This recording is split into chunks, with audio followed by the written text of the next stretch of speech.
You ever notice how when you get a raise, you feel like you should finally be getting ahead financially, but somehow 6 months later, you're still living paycheck to paycheck? Or how you make 50% more than you did 5 years ago, but your savings account looks basically the same. There's a name for this phenomenon, and it's called lifestyle inflation. And it's probably the single biggest reason why high income earners who should be wealthy are actually broke. My name is Chris, and I've spent the last decade studying why some people build lasting wealth while others make great money but have nothing to show for it. And what I've discovered is that your lifestyle has a growth rate, just like your income does. And for most people, their lifestyle is growing faster than their wealth, sometimes way faster. And if you don't understand how this works and how to control it, you will work your entire life making good money and end up with nothing. But by the end of this video, you're going to understand exactly why this happens, how to spot it in your own life, and what to do about it before it's too late. Let's start with how this actually works, because it's sneaky. Yes, when you get a promotion or a new job with a salary bump, there's this psychological moment where you feel like you've earned the right to upgrade your life. You've been driving the same car for 6 years. You've been living in the same apartment. You've been wearing the same clothes, and now you're making more money. So it feels reasonable, even responsible, to upgrade. New car, nicer apartment, better wardrobe, eating out more, better vacations. And here's the thing. None of these decisions feel unreasonable in isolation. You're not buying a yacht. You're just getting a car that's reliable. You're just moving to a place that's closer to work. You're just buying clothes that are appropriate for your new position. But what's happening underneath is that you're locking in new fixed expenses that consume your raise before you ever get a chance to save it. That extra $1,000 a month you're making, it's gone. Car payment, higher rent, more expensive lifestyle habits, it all adds up. And suddenly you're making $50,000 more per year and saving zero additional dollars. Here's what makes lifestyle inflation so dangerous. It's a ratchet, not a dial. It only goes one direction.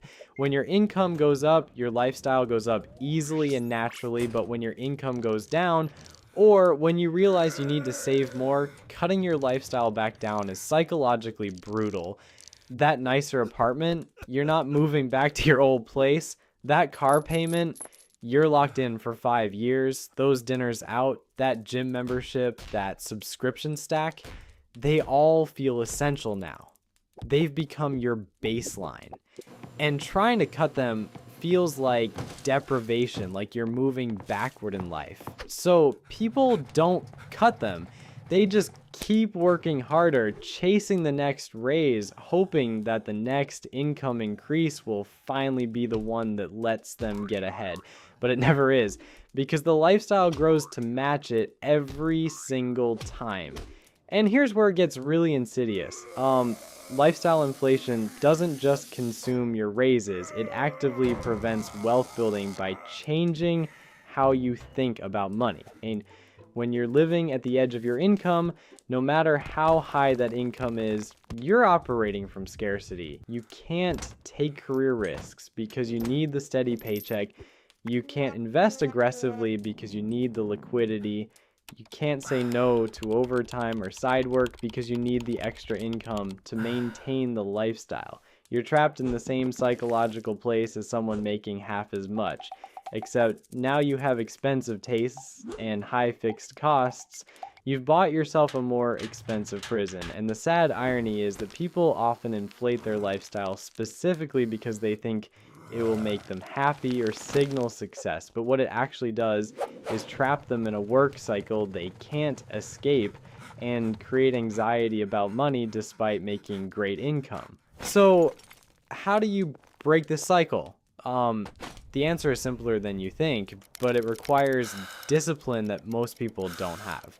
When your income increases, you have to save the increase first before you inflate your lifestyle. Not some of it. all of it, at least initially. Let's say you get a $5,000 annual raise. That's about $400 a month after taxes. That entire $400 needs to go straight into savings or investments for at least 6 months before you even consider lifestyle upgrades. And here's why this works. It breaks the automatic connection between income growth and lifestyle growth. It forces you to prove to yourself that you can live on your current income, that you don't need the upgrade, that your current life is actually fine. And once you've banked that extra money for 6 months and seen it accumulate, you develop momentum, you see the account growing, you feel the progress, and suddenly the idea of spending that money on a nicer apartment or a car payment feels less appealing because you can see what you're giving up, actual wealth accumulation. Now, I'm not saying you should never improve your lifestyle. That's unrealistic and honestly kind of miserable. The goal isn't to live like you're broke forever, but here's the key. Your lifestyle should grow slower than your income. Way slower. If your income grows by 10%, maybe your lifestyle grows by 2 or 3%. The gap between those two numbers is your wealth building engine. That's the margin that compounds. That's what eventually gives you options and freedom. And the beautiful thing about this approach is that you still get to enjoy income increases. You're still upgrading your life. It's just deliberate and controlled instead of automatic and unconscious. You're choosing upgrades that actually matter to you instead of just inflating every category of spending because you can. So here's a practical framework. Every time your income increases, immediately automate the savings increase before you see the money. Raise goes into effect that same month, increase your 401k contribution or your automatic transfer to savings by the entire after-tax amount of the raise. Don't give yourself the option to spend it. Make saving the default and spending the conscious choice. And then if after 6 months you genuinely want to upgrade something in your lifestyle, you can make that choice deliberately. You can decide that yes, the nicer apartment is worth it, or yes, the new car genuinely improves your life, but you're making that choice from a position of wealth building momentum, not from automatic lifestyle inflation.